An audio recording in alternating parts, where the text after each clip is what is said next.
at that time, I was gradually getting interested in, more seriously interested in painting landscapes. And so what really interested me about the landscape was out here on the prairie we live, most of the landscape you see is sky. Your eye level is always at the horizon.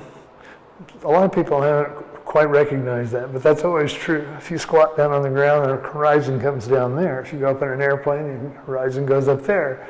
So I was interested in the idea that we are very small in this very vast landscape, and mostly what we see is the sky. And so I began a whole series of what I call prairie sky pictures, of which this is an example.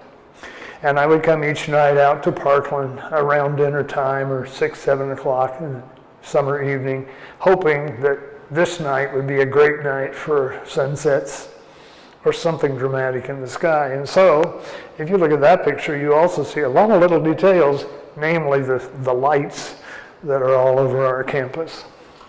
It's otherwise just an invented landscape because I wasn't really interested in what went on the ground. I mostly made that into a near silhouette, but it was from the horizon up that interested me. In fact, my first big body of landscape pictures were these sky pictures.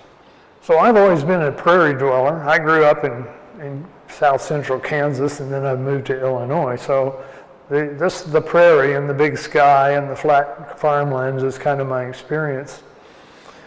But so when I travel to these other places, I'm very aware of what I know about it and what seems new and different. Why am I interested in this? In fact, that's kind of the way I think about all my work is there's something here, something right now that's interesting me, and I try to think what it is, but I don't always know. It's just something. It may be the light, it may be the nature of this landscape in front of me. I just never know for sure.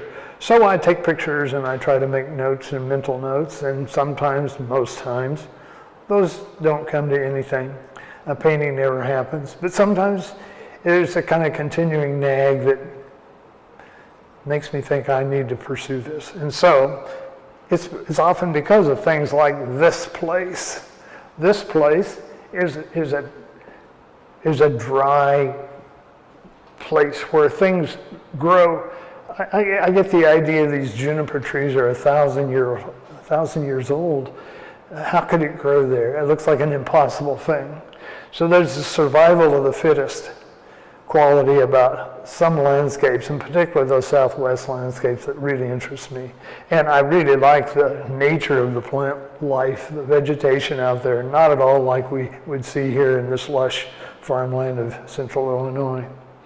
And the other thing is there's a quality of light that is just different in the Southwest. The sky is bluer. I've always heard that the sky in certain places, when I was a student, it was always the sky in Venice is different.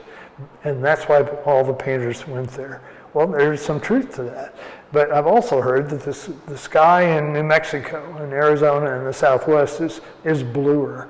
And I tell you, I believe it's true. It is. So those things, whatever, it's that part of that something. What is that something is a little bit sometimes hard to know. Maybe you sense it. And that's probably what drives me finally to make this picture or ones like it.